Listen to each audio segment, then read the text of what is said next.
Table দেখে তো আমরা এখানে সকালে আসি নাই, ঠিক আছে? অতএব আমরা পরিস্থিতির শিকার, আমাদের পিঠ দেয়ালে থেকে গেছে, এই জন্য আমরা আসছি, ঠিক আছে? এখানে তো আমরা আনন্দ করতে আসছি না। আপনারা প্রতিটা স্টুডেন্টের মুখের দিকে তাকান না, তাদের সবার হচ্ছে হতাশার ছাপ মুখের মধ্যে। কেন এই এডুকেশন সিস্টেমে কেন এরকম ছাপ থাকবে? অশান্তিতে আছি, এখন যদি এই মানসিক অশান্তির কারণে আমরা যদি সুইসাইড করি বা আমরা আত্মহত্যা করি, আমাদের এই যে দায়ভারটাকে আমাদের রাষ্ট্র নেবে। আমরা কখনোই যাবো না যে আমরা এই আন্দোলনে করতে, একটা শিক্ষার্থী কখনো যাবে না তার এক্সাম কখনো খারাপ হোক। অতএব আমরা এখানে কেন আসছি?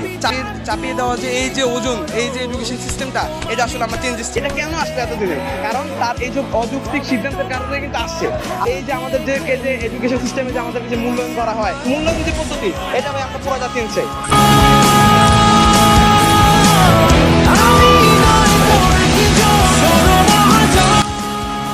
সবাই এগিয়ে যাও, আমরা আছি তোমাদের সাথে, ঠিক আছে? এগিয়ে যাও, শিক্ষামন্ত্রী পদত্যাগ থেকে পদত্যাগ করতেই হবে।